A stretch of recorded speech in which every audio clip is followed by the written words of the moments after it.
part 2 here. So there was something really interesting in Hosea.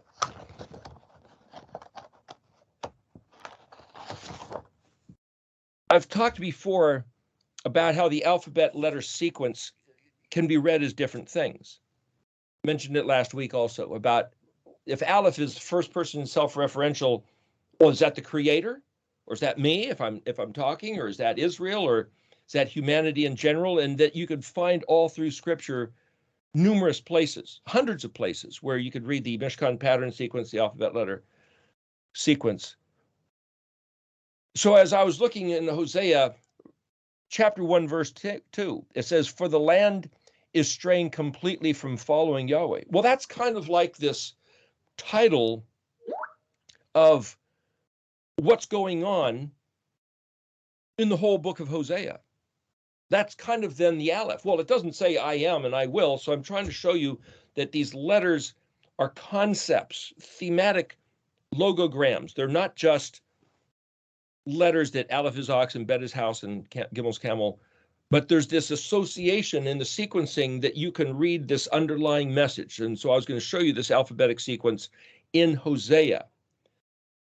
And the point of that is when you see where certain verses appear in the sequential order, and this is, you might say, sort of whimsical or arbitrary of me to do, and it's like, well, hopefully it's not that whimsical, that arbitrary. I'm looking at concepts developing one after the next in a chain-like sequence. Understanding this process will then bump into explaining other things. For example, I think it might be in Hosea where it talks about that he will raise us up on the third day. It's like, why is he going to raise us up on the third day? And I believe it has something to do with coming back to the language. It might, maybe it's in Amos. Anyway, the point is, the word third is shalish, shin lamed shin. Shalishi is the word used in that particular verse, but it also means chain-like. It's a relay, an intermediate. So it's like a retailer. A shalish is a retailer, which means he has the store, the grower or the provider of the product is one link in the chain and brings it to the retailer, and then the consumer comes to the retailer to buy it and take it away. So it's the concept of this linked chain.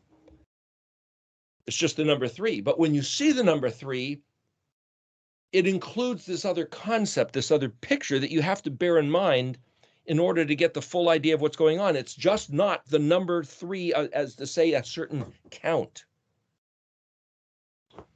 Okay, so this is a different way of, you might say, reading the alphabetic sequence. So in this case, the Aleph is, everything's totally messed up, completely messed up. Aleph, chapter 1, verse 2, "For the land is completely straying from following Yahweh." Well, what does that look like? Remember, Elijah said, after he just killed 500 priests of Baal, and then he hightails it, he's running, and he goes into this cave, and he says, just kill me, just get me out of here. There's nobody left in the whole land. I'm the only one. And Yahweh says, I've got 7,000 other people that haven't been the knee to Baal. Don't think you're the only one. You don't know them. You haven't met them. I've got them. But somehow, how do we turn the mind of America back to Yahuwah, or the mind of Israel back to Yahuwah, or the mind of the world? Gosh, it seems like a problem too big to even imagine happening. There's no way. Evil is just going to take over and run rampant and destroy everything until Jesus comes back and raptures everybody, his own people in the sky, a few surviving remnant. And it's like, no, wait a minute, that's not the story. The reason I bring up the rapture about getting out of here and everything going bad is because that is not the story that's carried in every one of these books of the minor prophets.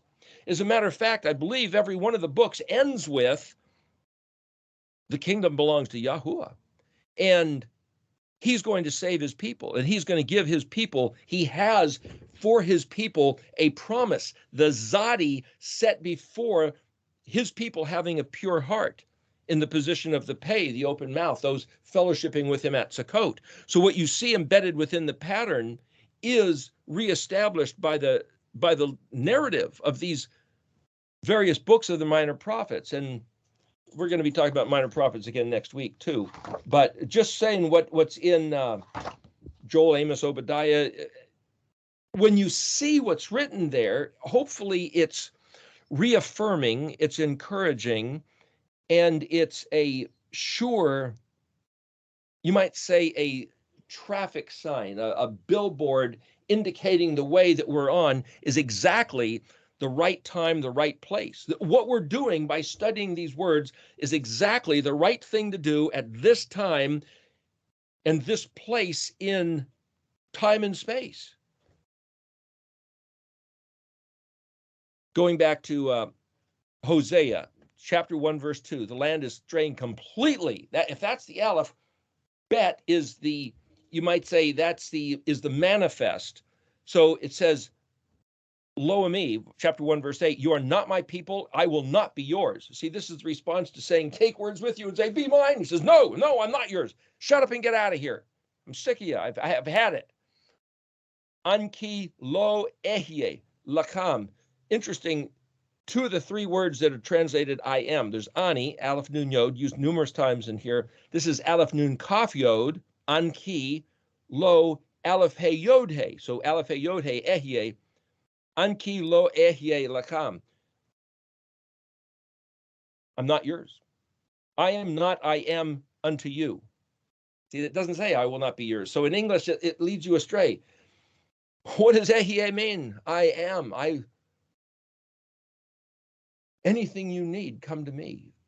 Everything is possible. Just relate with me. Talk to me. Be mine. Forget it. It's over. But then in chapter 2, verse 2, it says both houses will be assembled together. Well, that's a gimel. A gimel is a connecting yoke. So bet as a prefix letter can mean in, on, with, among, through, but it can also mean against. And quite often you'll see, like for Ishmael and his brothers, it says they are hand against hand, yod, bet, yod, but it can mean in or with, or and it's a connecting. It's very similar to the word ayin lamed. So who's to say whether it means against or with?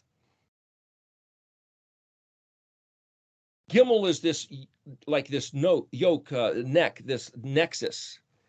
And then it says, they will appoint for themselves one head and arise from the earth, for magnificent is the Yom Jezreel, Yod, Zion, Resh, Ayin, Aleph, Lamed. Well, what it's talking about in these first couple chapters is because Yahweh says, I'm not yours, shut up, get out of here. And he just threw them. He like taking a hand of seeds or rocks and just throwing them as far and wide as you possibly can, scattering his people across the face of the earth. And something's going to happen someday in the future where all of a sudden those seeds sprout. And you'll realize what it looked like Yahuwah did with disgust, with venomous hatred, with, yeah, I've had it, no more, forever, gone. No, it was a phase, it was a useful event. And when it says, Gadol Yom Yazrael, Gadol is magnificent, festooned, braided, streamers, flyers, balloons, music, everything is like, wow. And to see what he did by scattering his people plays into an incredible, glorious occasion. How did he get his people to go across the face of the earth? Remember at the Tower of Babel, before the Tower of Babel incident, he had said, hey, scatter across the earth. They wouldn't do it. They built a tower so that they'd have this monument so they could always reference, and don't lose sight of the tower, we'll all stay right here. And he said, gosh darn it. And he gave them all different languages and forced them to scatter. There's something about the scattering, which is a good thing, not a bad thing, but he's going to bring his people back. He's going to cause something to happen so that while they look invisible, dormant seeds buried in the earth, suddenly they are going to sprout and come to life and be majestic. That's in front of us. So has it happened yet? Not that I can tell. I think a few of us scattered around the earth, up in Ontario, Canada, and BC, and Hong Kong, and South Africa, and Yugoslavia. I mean, there's a few people that have tuned into this study that are all over the place, and it's like that's just a little indication. This isn't the end of the world. This is Yahweh doing something. It's not that the bad guys are about to destroy us all. That's just what they want to do and think they're doing. It's Yahweh's game. It's his sequence of alphabet letters. It's not theirs. Don't let their plans, they're pounding on their chest like Goliath and saying what they're going to do to you. That's not the reality. The reality is what Yahuwah said, and for us to have the heart to trust him and believe him is what the real thing's about. So in the Dalit position, Hosea 2:4 and 2:9, contend disloyal harlotry. She will pursue her paramours, but not reach them. She will seek them, but not find them. Then she'll say, I will go and return to my first husband. Ishi ha-rashon, kitov, because he's good. So this phase of turning back to Yahweh is Hosea 2:9. The hay, she didn't realize. It was I who gave her the grain, the wine, the oil, the silver, the gold, the wool, the linen. So Yahweh said, I'm going to take it away. That was part of the hay, the vav. I will seduce her. We talked about this last week. Lead her to Midbar. Lead her to my place of words and speak to her heart. I will betroth you to me forever. Zadika mishvat chesed rachem, which is this warmth and compassion, and amuna, faithfulness, and you will yada et Yahweh. Does anybody yada Yahweh yet? Much of anybody on the face of the earth? Well, then this hasn't happened. So this can't be the end of the world. See, this is just the beginning. This is Hosea 2:21. It can't be anywhere close to the end of the world yet. This has to happen. 2:23, in the place of the Zion, I will respond. Now that word respond, ayin nun hey. Well, that's what I was saying, the derivative word of ayin vav nun, ayin yod nun. This is the same word as used in Isaiah 58. We're supposed to respond to him. And when we say, let me go back to Yahuwah, the Elohim of Israel, he's going to respond immediately. Immediately, he responds when he sees us turning to him. That's the critical key to the entire recovery, the whole earth. Verse 2:25, Hosea lining up with the Chet, I will sow her for myself in the land. I will say, Amiyatah, and they will say, OMG. Well, what it says they will say is Elhi, which is essentially in English, OMG. Oh my God, it's Elhi, Yahweh, you're mine. You're my Elohi. That's why I'm saying we should learn to say those words, Yahuwah Elohi. And I made a little sticker, like a little bumper sticker thing. It just says Yahweh Elohi. That's the script. That's what he's wanting to hear. Then Hosea 3:2, in the place of the letter Tet, wait for me many days. There's like this full basket. And then Yod Kaf Lamed Mem Nun, they will return and seek Yahweh. Bakash Yahweh. And David their king, we talked about that, where it actually means the word David can mean like the door of video. To see the letters as pictures, I could read that as being like the orthographic meanings of the Paleo letters.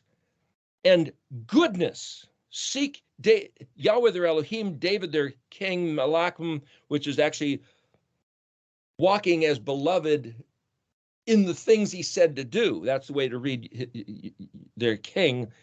And Aleph Lamed, and towards Tov, goodness.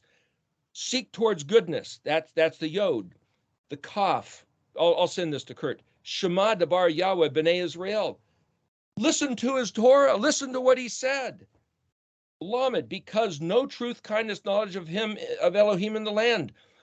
This is what they're teaching: swearing, lying, murder, robbery, adultery, pirates, blood heaped upon blood. Mem, therefore the land is destroyed. Nun, the people destroyed for lack of knowledge. As you have forgotten the Torah of Elohim, so your children are forgotten. It's a reciprocal matter. Somic, as they increase, they exchange honor for disgrace. He's now giving this other dimension. He's giving the substance. If we forget his Torah, our children will be forgotten. As we increase in dishonor, everything is falling apart. Ayin, Hosea 4:9, I will visit his ways upon him and requite him for his deeds. Right there, there's the balanced scales of mishpat, of justice. Everything you do is going to come back on you. The pay, 4:10, eat but not enough, promiscuous but not proliferate, harlotry and wine captures the heart. We're supposed to be captured in the heart by his words, by his language.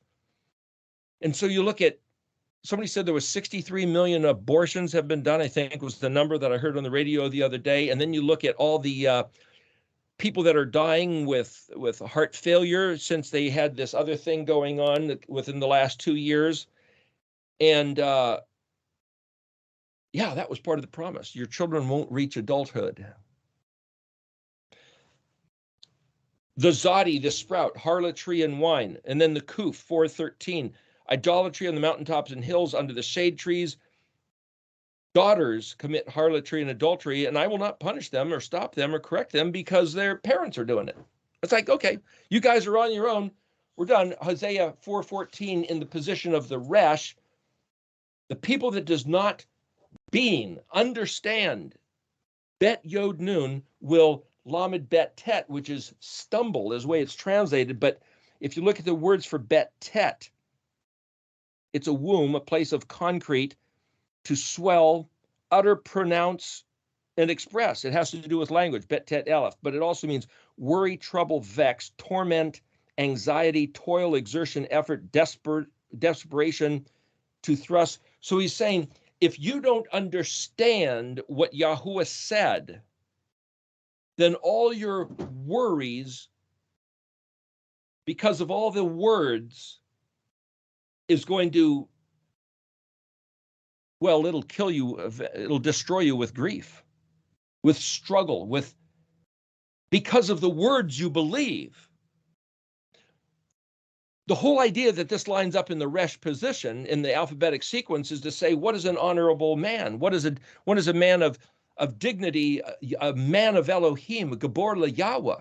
He has to stand on believing, not just as blind faith, but as understanding with logical, rational mind. What did Yahuwah say? And then in the sheen position, sheen, of course, is teeth, or that which devours, can mean good side or bad side. Hosea 4:18, Ephraim is attached to idols, let him be. Hey nun het lamed vav. Hey nun het hyphen lamed vav. Let him be. You know, like the Beatles song. Just, they're foreign to me. Their leaders love to invite disgrace. The wind has bound her by her wings. They will be ashamed.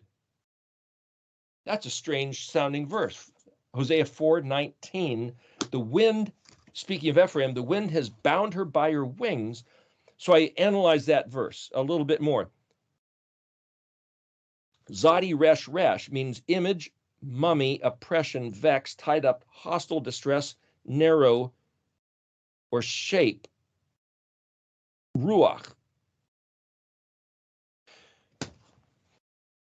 If I'm thinking that the wind has bound her by her wings, there's another way to read this. If I'm thinking about the alphabet, if I'm thinking about the Hebrew letters, thinking about the paleopictographs, Zadi Resh is the word for rock.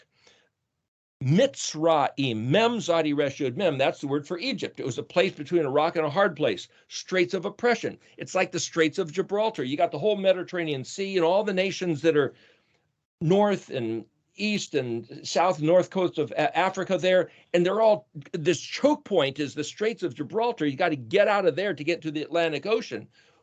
It's also like a birth canal. So that's a picture of Zadi Resh, and to amplify it, it's Zadi Resh Resh. It's to be bound up like a mummy, which is an image of something that takes on the form of this oppression. The orthography of a letter is the same thing.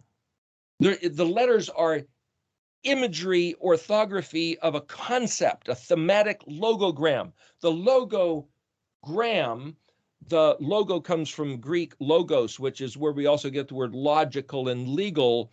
It's this real concept carried by an image, the thematic image. So Zadi Resh Resh, I could say, well, the essence of what the shape of the letters is carrying is the ruach, wind or mind or spirit or disposition.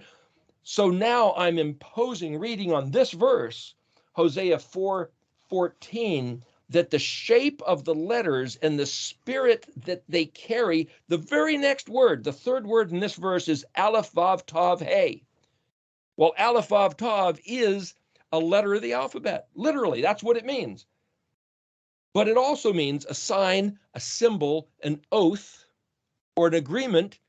It's like, because every letter of the Hebrew alphabet is a symbol of the agreement between humanity and Elohim, between Israel and Yahweh.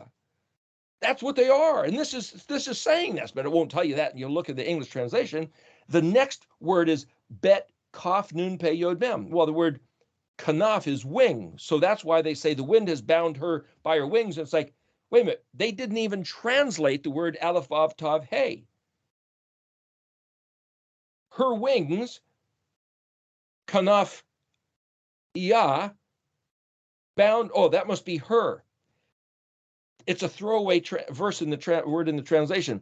Then the next word, so the word wing is kanaf, kaf nun pei, but nun pei or nun vav pei means to fan or swing, a panoramic view, treetops, to sift, to a sieve. And he talks in another place about having a sieve, and he shakes out the kernels of the seeds, scattering it across the face of the earth. It's a way of sowing seeds. Out of all possible perspectives of this panoramic view up in the treetops, of looking out through history, it's the way you interpret the meaning, the ruach of the letters, which will do what? Vav Yod Bet Shin Vav. Well, Bet Shin is where we get the word bash, or bashful, or embarrassed, or disappointed. And then the last word is Mem Zayin Bet Chet Vav Tav Mem. Mem is the place, Zayin Bet Chet is the word for to flow, a sacrifice. So it's like, well, that's a sacrificial offering. So Mem Zayin Bet Chet is an altar. So it says she'll be ashamed of their altars. And it's like, no, wait a minute. It's not about their altars. I don't think. I think what it's saying is the concept of the spirit of the alphabet, the oath, the way you think of the oath, that's the theme carried by the meaning of the letters of the alphabet, restricts flying, freedom to maneuver or soar, restricts, puts to shame, flowing. The Aleph Vav Tav Hey is the symbolic expression or the signal that communicates. So what I'm saying is this. If you think that these letters, these words are telling you that the bad guys win, you're grounded. You'll never get, your spirit can't fly. Your wings are crippled by the wind, by the ruach of the zarar. If you read these letters and say, Yahweh is my Elohim, we win. It's all glory for us, because Yahweh is my Elohim and his promises are grand and glorious and spectacular and paleo. And this is outrageously beautiful to see it. And it's exemplified by the narrative story of Yeshua, though he was crucified. Simply 3 days and 3 nights later, he comes bursting out of the grave, and they can't touch him unless he allows it. Like with Thomas, like with Mary. That's us. That's the people of Yahuwah. And if we don't understand that's who Yahuwah is, it's a different consciousness, and we're crippled, we're restricted, Our freedom to maneuver is restricted by how we see what these letters are, the zarar of the ruach of the otah. A few verses later in chapter Hosea 5:4, they will not abandon their deeds. Mem ayin lamed lamed is severe, wanton, false deeds and practices to return to Yahweh. It's like, okay, listen, we're just not going to return to Yahweh. It's like, well, that's not me saying that or us saying that, but at large, people are saying, no, hey, it's Halloween. We got Thanksgiving and Christmas and New Year's coming up. This is no time to turn our back on the festivities. Are you kidding? They got too much at stake. 5:6, with their sheep and their cattle, another way to read that is explorers and exiles, they will go seek Yahweh, but not find him. He has withdrawn from them, and yet they believe that he would never leave us and forsake us. That's what he said. I'll never leave you and forsake you. So you're going to hold on to that New Testament verse, whereas repeatedly all through the prophets and the Torah, Yahweh says, if you turn your back on me, if you go play the harlot, if you don't want to listen to my voice, I'm going to withdraw and hide myself from you until such a time as a generation comes by that they'll actually listen, that they'll actually seek me. And when you seek me with all your heart and all your soul, then I will allow myself to be found by you. Well, that's not exactly like the prodigal son story. I mean, there the prodigal son has a hunch to go back to his father's house, and his father sees him coming, and he gets down and he runs out to meet him. And it's like, well, okay, I'm saying it almost looks like a different thing. It's not a different thing. He will run out to meet us. These words are him running out to meet us. Chapter 5, verse 7. By Yahweh, it's translated against Yahweh. Bet Gimel Dalet Vav. The letters number 2, 3, and 4 in the alphabetic sequence. It means cloak, disguise, betray, and act treacherously. Because children strange or alien children they have borne, and now a month will eat them. Whoa, gosh. What the heck is that verse supposed to mean? Look at that in your translation. Hosea 5:7. Because they have rebelled and acted treacherously against Yahweh and borne strange alien children, now they will be consumed by a month. A month. Another indication, it's like, oh, well, certainly the Jewish rabbis, they know how to translate this verse. Let's look at what they said. And if you look at the commentary in Stone's Tanakh, it's like they're playing into the same concept. Well, what is month? Kodesh, Het Dalet Shin. Het Dalet means one, uni, sharp, pointed. It's like the number one is just like this thin sliver. It's like the thin sliver of the moon. That's Het Dalet. Dalet Shin is a blade of grass, new grass that's easily stepped on. It's also a lapel, something flattened down like stepping on grass. So if the word Chodesh literally means thin sliver, one, uni, mono, slight, pointed, like a knife shape, that sure looks like the sliver of the moon. But what's Rosh Kadesh? Rosh is foundation, but it's also head, and that's where Rosh Kadesh might be the full moon, though Kadesh might mean the sliver. That's a whole nother subject. But what I'm saying, the meaning of the word Kodesh seems to be, remember, it's translated new or renewed. It might mean your slightest. Remember, like one step off the tightrope and bam, you're off. Your slightest new innovation. The last word of the sentence is Aleph Tav hyphened with Het Lamed Kuf Yod He Mem. Again, He Mem means there, it belongs to them. Het Lamed Kuf, portion, share, lot, dilemma, allotted and assigned. It's like, okay, you have an allotted or assigned portion? What's your portion? Every one of the prophecies of the 12 tribes were their assigned portion, their lot of land that they got. Well, they actually cast lots for that, but it was according to their chalak, Het Lamed Kuf. So what's this saying? With Yahweh or against Yahweh, they were treacherous. So that's a matter of betrayal of the heart.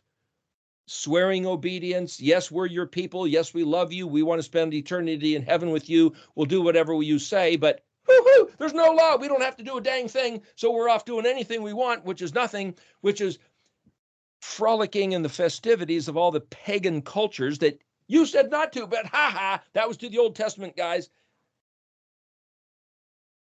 Children of strange, alien, which is Benim Zarim, Zion Resh Yod Mem. Zion Resh is where we get the word for stranger, alien. Yalad is where we get the word child or laddie, Scottish word Yod Lamed Dalet Vav.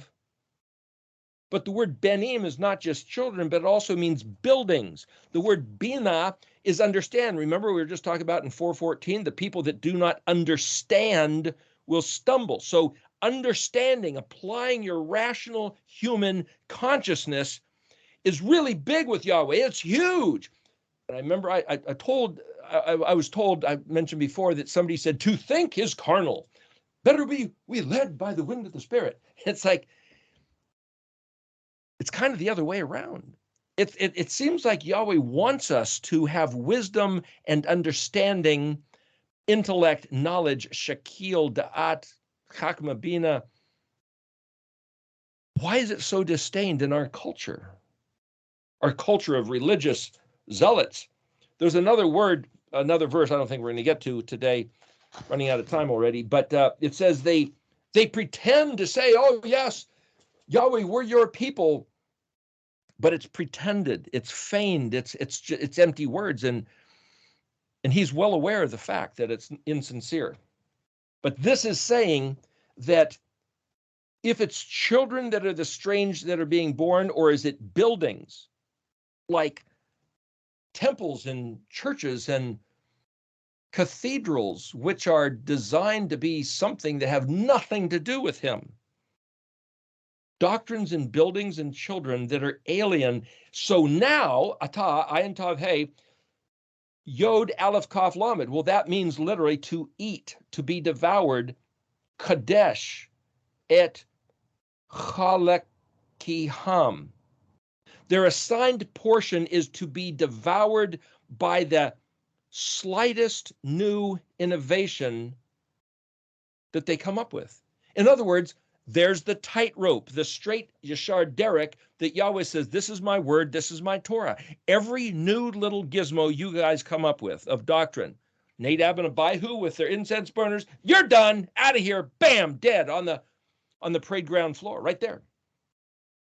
You want to come up with something else you think is real slick, real clever? You want to change doctrines? You want to think that the law's done away with? The slightest thing you come up with that's divergent from the truth, bam, it will be your assigned portion to be eaten by it. To be eaten by it. Gosh. So then you get into Hosea 5:9. Among the tribes of Israel, I made the truth known. But see, the word truth there, he says, Hey Vav Dalet Ayin Tav Yod. Well, Da'at is the word for truth. Nun Aleph Mem Nun Hey. Da'at is the word for knowledge, and this is Amunah. Well, that's typically translated faith, but here they say it's the truth. Well, truth is Emet, Aleph Mem Tav, but this is Aleph Mem Nun Hey. Nun Aleph Mem Nun Hey. So what I'm trying to show you is that the concept of faith and truth, even in their definitions or the translations by the professionals, are intermixed, because Tav and Mem are both suffixes to Aleph Mem. Aleph Mem means if, on the condition it's a mother and it's metropolis city, like a factory where you bring resources in and what you produce. And it's like the truth of the matter is, now I'm going back to the Mishkan pattern I started off with. We choose life, we learn the Torah, and we take it to heart. We take his seed within. And so he's scattering the people that don't want his seed or don't do well with, don't tend to seed. He scatters across the face of the earth, and there will come a day where they'll finally return to want to be his people and will take his seed. And as then the seed that's within is activated by the determination sentiently, mentally, as the spirit man we are, gives life to Yahweh's seed, and the collaboration sprouts that no matter where across the face of the earth it is. That's what's in front of us. For us to have the attitude of desiring to be his people and fostering that truth with faithfulness, Amunah. I made the truth known. He will, the word to announce or to make public, sparking that condition of the sprouting of the faithfulness is another way to read that, which is what is being done by these types of conversations. Hosea 5:10, upon them I will pour out my wrath like water. Ephraim is plundered, Ayin Shin Vav Kuf, which means extortion, exploited, robbed, slandered, contention, wronged. I will be like a moth to Ephraim, like rot to the house of Yehuda. And I'm saying, this is all the stuff that's happened over the last 2,730 years. 5:15, until, so here's the turnaround, until they acknowledge their guilt and seek my face. And then they will say, this is Hosea 6:1, Lako ve nashuva el Yahweh ki hu,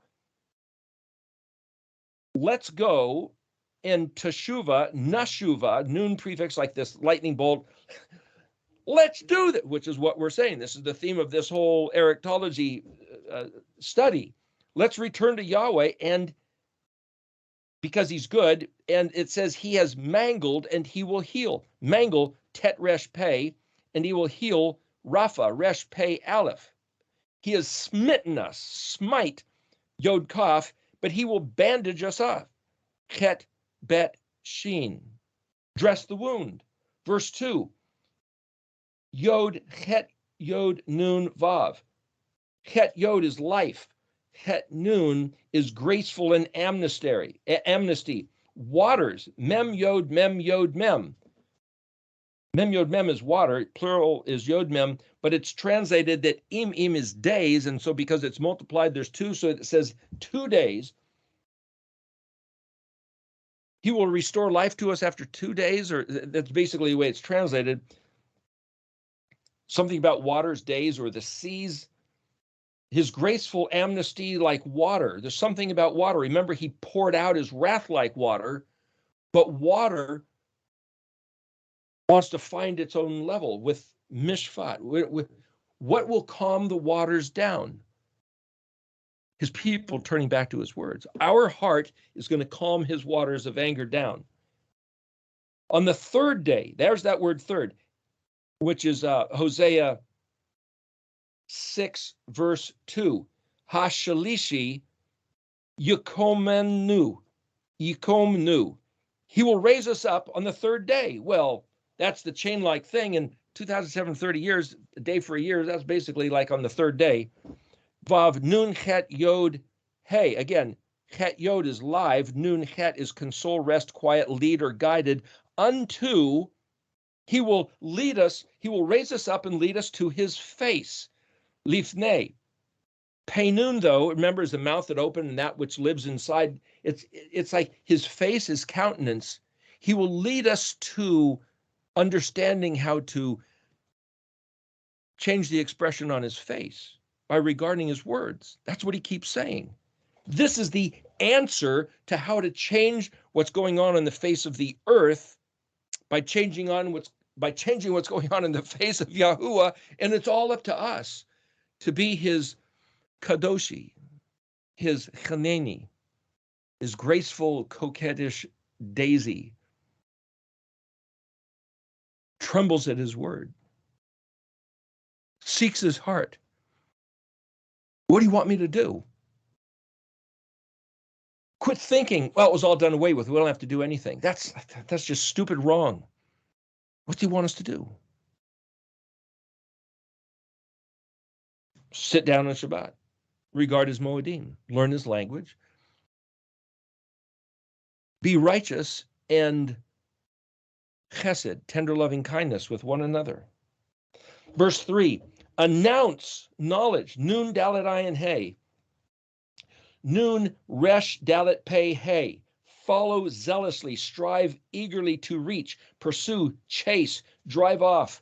It's the same word for persecute, ladat et Yahweh, the knowledge of Yahweh.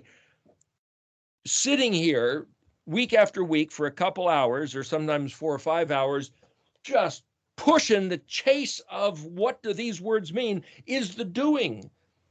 Na radafa, ladaat et Yahuwah. Then it says, ka shachad, like a bribe, nun kafav nun, certain absolute true words, clear and prepared, again, another synonym with ayin resh kaf, motzao, mem vav zadi aleph vav, find out, export, vav yod bet vav aleph, arrive or import, like rain upon us, like kaf prefix, mem lamed kufav shin. Well, that means delayed growth, but it's also the spring rains after winter. Mem lamed kuf shin. Yod vav resh hey, early rain, kettle on the boil, comes from the root of yod resh hey, which is teeth, instruct, shoot, and then the land. So it's translated, publish the knowledge of pursuing Yahweh with all your heart, which is what we're talking about. That's what this whole thing is. And it's basically acts as a bribe or a catalyst for the true words or everything that has been prepared to happen. Like all the dominoes set up, like sometimes you'll see on people's videos, they set up these just a mile of dominoes and okay, it's all prepared, touch one and blah, blah, blah, blah, blah. And it's like this whole big array. That's what Yahweh's got all set up.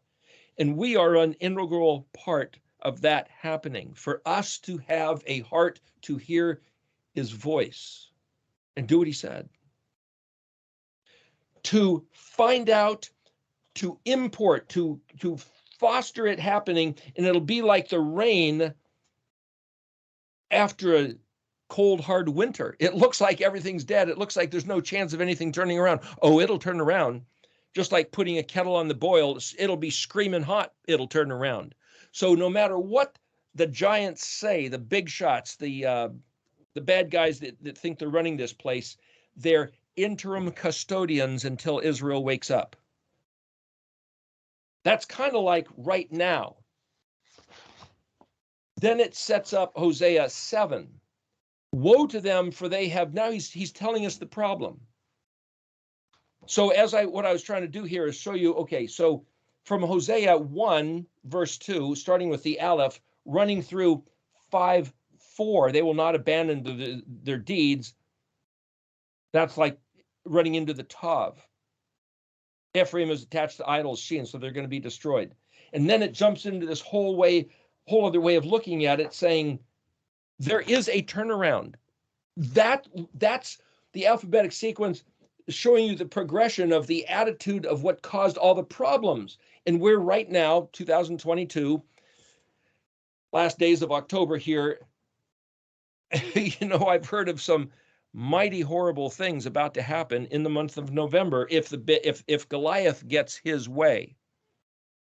Put it that way. Remember he said what he said to David, and David said, well, no, it's going to go the other way around. Your head's going to be on the ground here in just a matter of a couple minutes. Hosea 7:13, Yahweh tells us why there's a problem. Speaking of Ephraim, they have moved away from me. That's nun dalet dalet. We can analyze those words. That's another matter. Plunder upon them. So they get woe, they get plunder because they have rebelled against me, Peshinayan. I would have redeemed them, but that they spoke lies about me, Kaf Zion Bet. They didn't cry out to me in their hearts. They were wailing on their beds, but they weren't crying out to me. They were just crying. They gathered a party, but they turn away from me. That's the word Samik Vav Resh. Yod Samik Vav Resh Vav Be Bet Hey. And then the next verse in 15, I am, and then he plays off the previous words. Yod Samik Resh Tav Yod. So because they were Samik Vav Resh, he's now going to Samik Resh. Discipline, punish, correct, chasten, and admonish, severe strength vigorously, scatter them like seed toward me, they think evil. The word for think is chet shin bet. He says, listen, anything I do to try to correct them, for the good of the earth, for the good of the plan, for the good of everything, they think I'm some big, ugly, stupid monster. They think I'm some creep. And whenever I say the big, ugly monster, the mean God of the Old Testament, how many times have you ever heard that? That's what people think of him. Is he? Is Yahweh the Elohim of Israel, Yahuwah Zavot, is he a big, ugly monster God of the Old Testament? Because people have no clue who he really is and how he really works.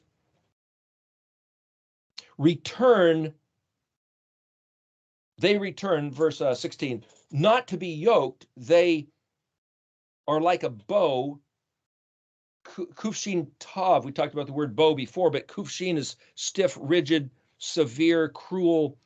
And then the word ramia ve'falo is like from the height to fall. It says it's like an unfaithful bow. You pull a bow back to shoot an arrow and it breaks in your hand and the thing hits you in the face, or it won't shoot straight. So a sword will devour them, basically. We're starting to run out of time here, but jump ahead to chapter 8, verse 1. Because they violated my covenant, because they have rebelled against my Torah. 8:3, because they have forsaken, it says the benevolent one, but it's actually they have forsaken Tov, good. Because they have forsaken Tov, the enemy will pursue him. Chapter 8, verse 2, to me, they should cry out, Elohi, Yahweh, I'm yours. Please be my Elohim. He's telling you, we should strive to know you. We want to know you, Israel.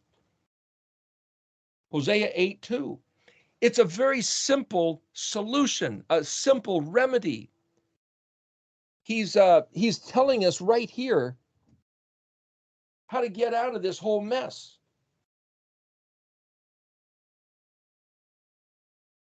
It's in his language. Pursue him, which is to pursue goodness, or else our enemies are going to pursue us.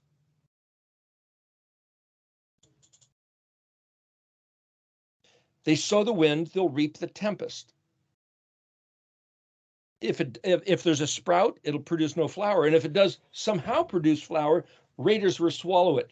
He's telling you this is the system. This is this other dimension that he's built into it. Whenever we turn away from him, turn away from righteousness, turn away from goodness, turn away from chesed, turn away from graceful, it feeds this whole other thing and it ends up looking like the world right now. But the solution has already been given to us. Confess our sin, our wrongdoing. Admit we were lied to, led astray, or had a wayward heart, whatever. There's an exchange made possible, not only with the Yom Kippur type of atonement, but Yeshua on the cross, the absolute. And this is where I make a distinction. The sacrifices that were in the Old Testament were only for unintentional sin. But when Moshe said, show me your glory, and Elohim, Yahweh, said to him, you can't see my face and live. Nobody can do that. But I'll put you in the cleft of the rock, put my hand in front of you, pass by, you can see my backside. And okay, what does that mean? That's a whole nother thing. But as he passed by, he said, forgiving willful sin. So he, Yahuwah, put it in his own charge to forgive willful sin. He only gave sacrifices for Israel to conduct the forgiveness and the balancing of scales, repaying the one you harmed for unintentional sin. So I see the crucifixion, the sacrifice of Yeshua, as the payment for our willful sin. It wasn't just another sacrifice. He never gave us a protocol for human sacrifice. He left that in his own jurisdiction. So it can't be argued that Yeshua was a, you might say, unaccounted for human sacrifice for somebody else's wrongdoing. It's two different jurisdictions. One is for human agency of justice, and this one was left to him. That's what he conducted. Verse 8, chapter 8, verse 12 of Hosea, I write for them great, Rav Reshbet, my Torah, but like something stranger, alien, they think of it. Chapter 9, verse 1, because they strayed as a harlot from the yoke of your Elohim, Israel has forgotten Shin Kaf Het, his maker, and built temples. That word Shin Kaf Het means oblivious, amnesia, like having Alzheimer's. It also means to find, to forget and to find. And then chapter 9, verse 3, no dwelling in the land of Yahweh. So then return, Ephraim, to Egypt and Assyria and eat unclean food. So why is it that in America it's like eating unclean food is the best thing we got going for exercising the privileges of the New Testament? You think you're getting away with it and that there's no harm? If it's unclean, it's unclean. He says it'll abominate you, so it'll abominate you. Is that physical? Is that cancer? Is that mental? Is that Alzheimer's? We don't even know the extent. We're gonna have to end here, so I give people a little bit of chance to talk here. But let me just say this: if I look through the rest of up through Hosea 9, it seems to be talking about the letter here. Hosea 10:1. Israel is a vine that has shed the fruit that befits it. Chapter 9, verse 17. The word mem aleph samik means storehouse, granary, treasury, but it also means despise, reject, abhor, melt, and loathsome. Aleph samik mem is a stash or to pile up. So everything that's piled up is the wealth that Yahweh gave his people, ki lo shema, because we wouldn't listen to him, they will exist. And then the word is nun dalet yod mem begoyim. Well, dalet vav dalet is David, dalet is to bounce, nun dalet is to wander. So we'll just bounce along ignorant of anything he said among the goyim, eating toxic non-food, frivolously playing with the heathen festivals that Yahweh hates, and being not his people and having our own children consumed by the monsters. Israel is a vine that has shed the fruit that befits it. What he's saying there is not just poetry. He's saying, listen, like the picture of the menorah, Yeshua said, I'm the vine, you're the branches. Bear my fruit. Yeah, we don't want to bear his fruit. We want that other fruit. Okay, then you're out of here. You're out of here. And until Israel realizes Israel is unique among all the other nations.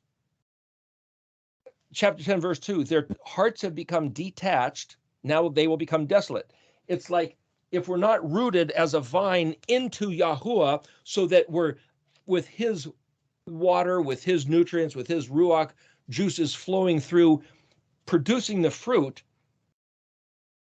it's like a ripped out vine which will just dry up and become desolate. And so whether or not here at this staging point, this juncture of time and space, October 30th of 2022, whether or not the world will recover with our generation depends on whether our heart is shoresh, is grabbed onto Yahweh's words. Are we seeking him with all our heart? If so, as far as I read, he'll turn it around. Just like he stopped the destruction that was about to come to Nineveh that we'll read about in one of the other books here, Jonah and Nahum. You read in the book, Joel comes next after Hosea, and he's going to, I think that's the one, he's going to send this army just tearing the place apart. But right there, he says, seek me and live. His name is a refuge. Seek me and live. How do you seek him? Drosh, Bakash, Tar, there's a few different words that mean seek. Kurt has to go. Gosh, we got to end the call. Okay, I'm going to end right here. Do we have a minute, 2 minutes? Does anybody have anything they want to say, or you got to shut it off? Does anybody have anything else they want to say? I'm out of time. Gosh. Okay. There we go. Let's pray. Father, thank you for your Shabbat yesterday, and thank you for time together and learning, and bless everybody who's on the call. In whose name I pray. Amen. But the after show begins, so we got that. So if anybody else has anything they want to talk about, you're welcome to. Go ahead and turn on your mics and your cameras. And just so you know, if there is something you guys really want to say while we're recording, you're welcome to. Just wave your hand and try to say something. I'm really not trying to commandeer this whole thing. All right. Shalom, guys. See you next week. Okay. Thank you, Kurt.